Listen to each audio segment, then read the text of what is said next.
Pragmatic. Welcome back to Inside Sources. Thank you. So let's just start. How do you read, the way people are talking about Mr. Trump's intervention? What's your own reading of it, and what do you think ought to be the right perspective? I am worried as a journalist that in this time and age, when the social media has democratized access to information, that people are using the same media to deny reality.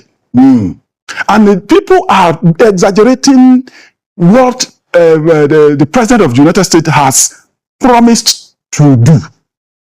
He only promised to help us deal with terrorists who have been dealing with Christians in this place. He didn't say in any tweet anywhere that he was coming to invade Nigeria for anything. I don't think so. But the people are now using the media to say, oh, he's interested in our oil. It's an economic issue. Why did he want to do it? They did this one in Libya. They did this in Iraq. They did this in... Why is he interested? And he has failed. And they are using the same media to get even some people who have become crisis merchants in Nigeria to be using misinformation and disinformation.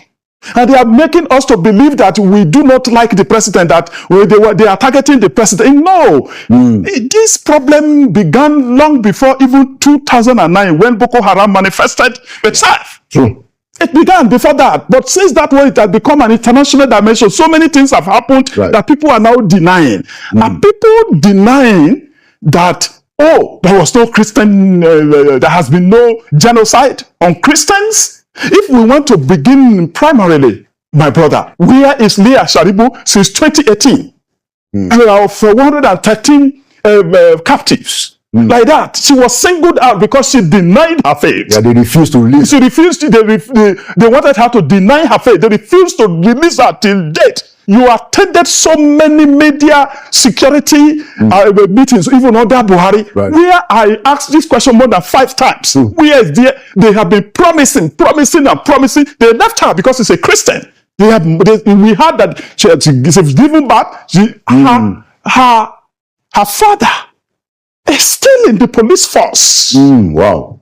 It was this same Reno Omokri who found out when there was a Reno Omokri.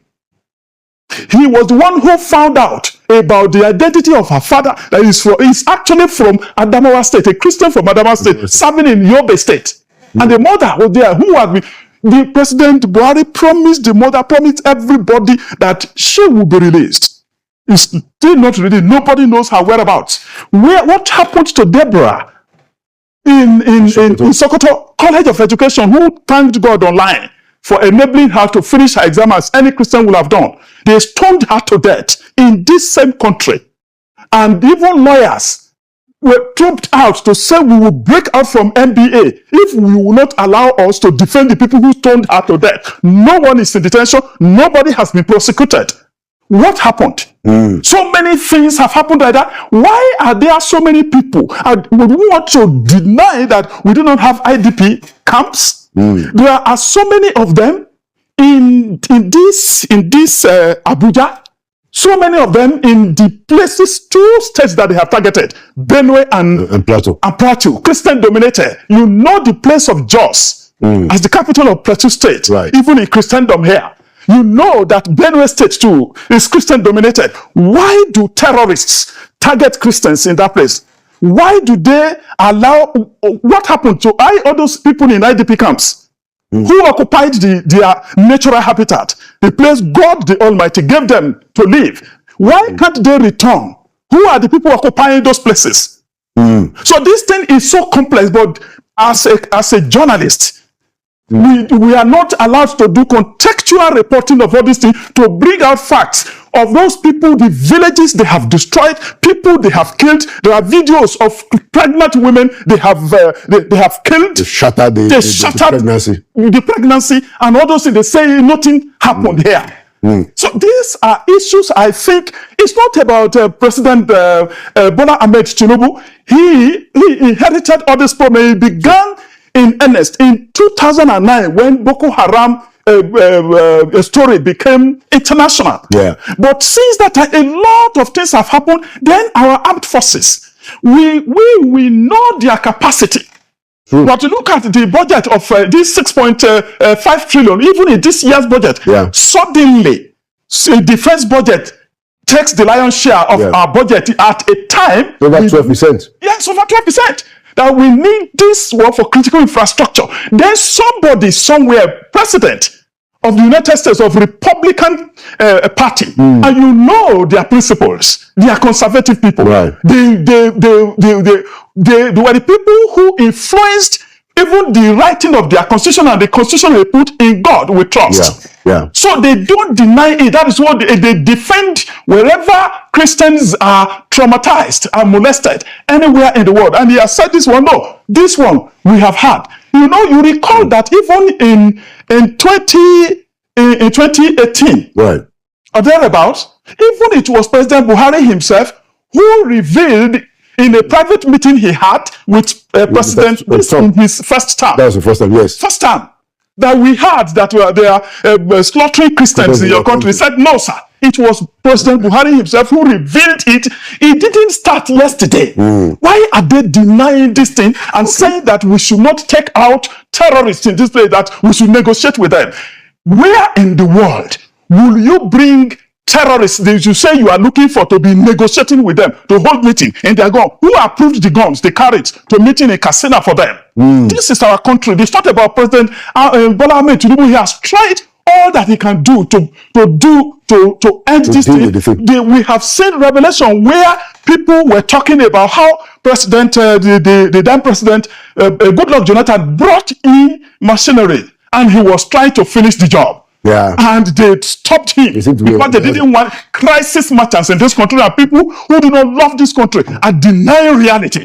Okay, so Mr. Oloja, we also have inside information, although we won't mention names, that there are people in the Nigerian military who want to finish the terrorists, and that they were restrained by political appointees in this government. It's been reported, for instance, that there was a time they almost got Bello Turji within their range, but they were altered, and several other instances like that. What that tells me is that it's either there is no courage or sufficient courage inside government, or there is collusion. How can the president solve that situation? Because we can't have two sets of standard. So we are saying in the media, we are saying through this medium that Mr. President should summon up courage, to have the political will to discern this fact that there are some people who do not want these crises to end. I call them, what others have called them, crisis merchants. I do not believe that we do not have capacity in the military to crush this. We have had this thing you are saying, that a particular security chief insisted that these people must be crushed, and that there's another superior person who is trying to protect a territory and a race. Because the person will not like this thing to end, and then Mr. President, who is a politician who also will face re-election, he is trying to buy into it, and they have removed a particular security chief that we have had. This is Nigeria. This is about our country. Because that person is insisting that these people must be crushed. And now another person is saying, no, let us negotiate with them. They listen to Sheikh Gumi, who is saying that we should be negotiating with them, who is always sitting down with them. This is the same Sheikh Gumi who went to Saudi Arabia. And they said that the man is a security threat. And then they didn't allow him to come and do his pilgrimage. They sent him back home. They sent him back home. And it is only in Nigeria that kind of person will be given media space to be repeating the fact that these terrorists are not bad people, that we need to negotiate with them. It's just, and then they will invite them into a meeting with their guns. And then the security people will be guarding them. And they will enter their buses, and they will drive away like that. And the following day, they will gather before Mr. President to say, this is what we are doing. Mr. President will tell them to crush them, do away with them. But they have been holding meetings with them. because of the advice of a particular security chief. It's about our country. It's not about anybody. It is and not. What we are saying is that they should not give us the narrative that this thing does not exist. Let us straighten the matter. Right. We do not want President Trump to come and invade this place. Clearly. What we are saying is that Mr. President should do the right thing by getting security people to crush these people. People who are protecting them are enemies of the state, are they enemies of Nigeria. Right. People who are advising that Mr. President should be negotiating with these terrorists. Trump is saying that, look, enough is enough of crushing Christians like that with impunity. In a particular December, they burned St. Teresa Church in Abuja here, at the border here. They have burned so many churches in a war. They went there. Are there Christians that went to a war to invade the church and killed so many people? And so many churches like that where they have destroyed even all these assets, even and human beings in Benue, in Plateau, in so many other places in Nigeria like that. It is not about saying, oh, they have killed Christians, they have killed Muslims. That is, it is collateral damage. Where you heard that they have killed the Muslims. It is those Muslims who didn't believe in the fundamental objective of terrorists. They killed them. Okay. And we are now saying that, oh, no. We are saying, look, we know that we have a responsibility to defend our country. We have a responsibility to stand by the government of our country. But enough should be enough. If we have an authority that is higher, that is saying we are coming to help you. Let me ask a question. Who is afraid of this help from Donald Trump? Consideration of the fact that welfare and security of the people, the president should know, and it's there in the Constitution, shall be the primary purpose of government. And if the people are not secure, whether they are Christians or Muslim, it's a burden and it's a responsibility. And the president must fulfill that responsibility to ensure that everybody, it's not about Christian, it is not about Muslim. Everybody is secure in this country. Let me tell you about the implication of division if it is not properly managed. If the way they are putting the narrative in Western press, they say Christian South, Muslim North. It's not correct. It's not accurate. It's not accurate. There are so many Christians in the north. There are Muslims in the south. So if we now cut it off, and these Christians that they say that President Trump is trying to protect, if you cut them into the north, they will be more vulnerable. It will cut them off from their southern counterparts. They will be more vulnerable to violence. These people will finish them. It's in our interest to be together. We should not encourage anything that will divide us. And so our brothers and sisters, whose God is their belly, and they are encouraging propaganda in order to deny the truth, they should note that there are problems. There are problems. Let me tell you, even immediately, the problem that Mr. President should note, even in the north, that are not in the media at all. There is a local government in Bauchi State that is Christian dominated. They call it Tafawa Balewa local government. Okay. You know that under Isa Yuguda as governor, he should hear this.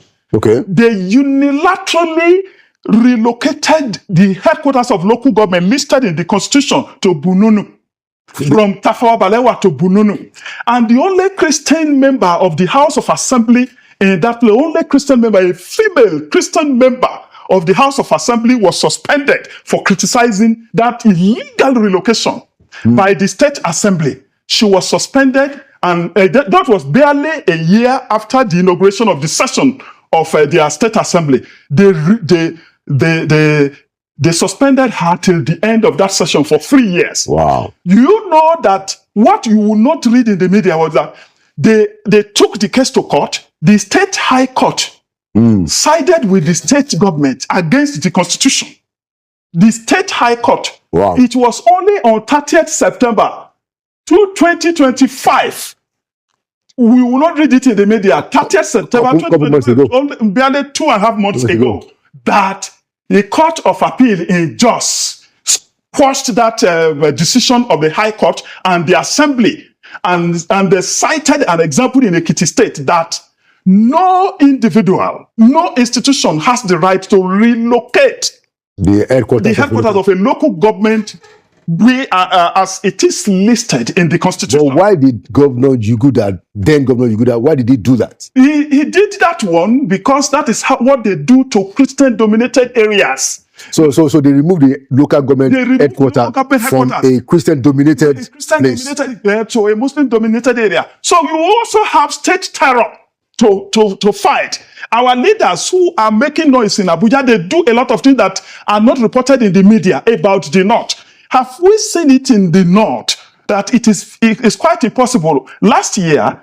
I met a girl from Gwoza local government in Borno State, who obtained 277 in a JAM. Yes, in UTME, and was trying to obtain certificate of citizenship from liaison office of Borno State in Abuja here. And could not, they told her to go to, because she is originally from Gwoza, is from an IDP camp.